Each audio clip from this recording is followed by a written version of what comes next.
Leo tulikuwa na baraza, ilikuwa na ajenda mbili. Ajenda ya kwanza ilikuwa ni taarifa za kata ambazo zinahusisha shughuli mbalimbali za maendeleo ambazo zinafanyika ndani ya kata, zikiwemo shughuli za taaluma, shughuli za barabara, shughuli za afya, uzoaji wa taka, shughuli za miundombinu. Tumezijadili kwa umakini na tumetoa maelekezo kwa wataalamu wetu wazikamilishe kama walivyopendekeza watendaji na waheshimiwa madiwani kutoka kwenye kata zao. Ajenda yetu ya pili ilikuwa ni taarifa za kamati mbalimbali za halmashauri. Tunazo kamati za kudumu ambazo ni 2, 3. Tunayo kamati ya fedha, kamati ya huduma za jamii pamoja na kamati ya mipango miji. Lakini tunazo kamati nyingine ambazo sio za kudumu, kamati ya ukimwi, kamati zingine ambazo sio za kudumu. Kwa ujumla tulikuwa tunajadili taarifa hizi za kamati mbalimbali ndani ya halmashauri yetu. Tumezijadili, tumezipitia na tumetoa maelekezo kama baraza namna ya watendaji wetu hasa mkurugenzi pamoja na management kwamba miradi yote ya maendeleo ambayo nimewambia haipungui bilioni 150 kwenye barabara, kwenye elimu, kwenye afya, kwenye mazingira, tunakwenda kuitekeleza na itakamilika kwa wakati. Na nimetoa wito kwa wakandarasi wetu mbalimbali ambao tumewapa miradi. Kwa sasa hatuna staha kwa mkandarasi ambaye atakuwa nje ya mkataba wetu. Miradi hii ni miaka miwili. Sisi tuna fedha, Mheshimiwa Rais Dr. Samia Suluhu Hassan kashatupa ridhaa na kibali. Tutumie fedha hizi za wananchi kuwalipa wakandarasi. Na tunapa kipaumbele wakandarasi wazalendo. Hawa tunawapa kipaumbele kwa sababu tunapenda multiplier ya uchumi ichangamke ndani ya nchi yetu.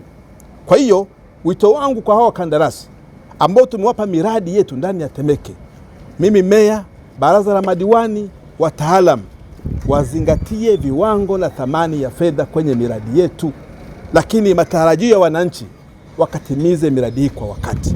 Hakuna mara tutakwama kwa sababu kodi tunakusanya na fedha tunapata na tunaelekeza kwenye miradi, na tuko makini sana kuhakikisha kwamba fedha ya wananchi hata singi moja inatumika kama ilivyotarajiwa. Tulipopata kauli ile tukajaribu kumfuatilia, tukasema kwa nini huyu mtu ameanza kwa kusuasua. Tukaja kubaini kwamba ndani kwa ndani yule bwana tayari na kweli kazi yetu hii amehesabu contract.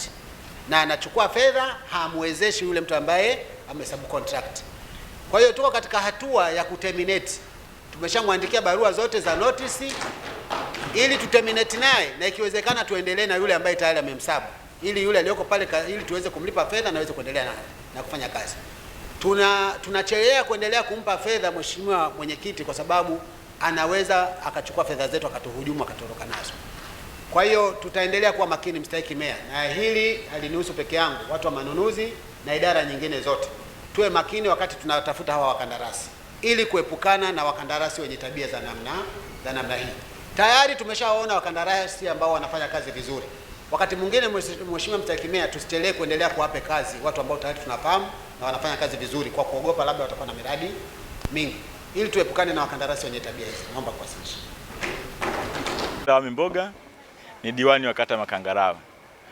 Nasi tuko tayari kumuunga mkono na tunaendelea kumuunga mkono kuhakikisha kwamba miradi yote ya maendeleo tunaisimamia vizuri. Lakini nje ya kusimamia miradi ya maendeleo, lakini pia tunahakikisha wananchi wetu kwenye maeneo yetu ikiwemo mimi kata Makangarawe, tunahakikisha kwamba wananchi wanapata furaha. Wanapataje furaha? Kuhakikisha kwamba kila kitu ambacho kinatakiwa kifanyike vizuri na kisimamiwe, basi tunakisimamia vizuri ikiwemo miradi ya maendeleo. Lakini pia nichukue nafasi hii niweze kuwapongeza sana viongozi wetu akiwemo mstahiki meya, mkurugenzi wetu, nasi kwa ujumla kwa namna ambavyo tumechukua maamuzi ya kuwasimamisha au kuwasitisha mikataba baadhi ya wakandarasi wa miradi kwenye miradi yetu ikiwemo ile ya Chang'ombe. Lakini mimi upande wa kata Makangarawe namshukuru Mungu kwamba mradi wetu wa ujenzi wa shule ya sekondari yenye ghorofa 4 unakwenda vizuri, lakini itakapoonekana kuna dalili yoyote ya kuleta hali ya kucheleweshwa, ya kudelay, tutahakikisha kwamba na yeye pia tutamchukulia hatua. Kwa ujumla tukiangalia asilimia ni asilimia chache sana ambapo miradi haiendi vizuri. Miradi yetu mingi inaenda vizuri. Kwa mfano ukiangalia hapa Kibasila kuna mradi wetu wa shule hapo unaenda vizuri. Mimi kwangu Makangarawe, kata Makangarawe, mradi wa maendeleo unaenda vizuri. Shule yetu ya sekondari yenye ghorofa 4 inaendelea kujengwa. Of course kwa zaidi ya asilimia 98 inaenda vizuri. Ni asilimia ndogo tu. Almost ni mradi mmoja tu huwa shule ya Chang'ombe ndio ambao wenye changamoto, na uzuri wake sisi tumechukua hatua tukiwemo na viongozi wetu, akiwemo mstahiki meya, naibu meya, kwa ujumla baadhi ya madiwani tumechukua hatua la kumsitisha ule mkataba ili tuweze kumpa mtu mwingine.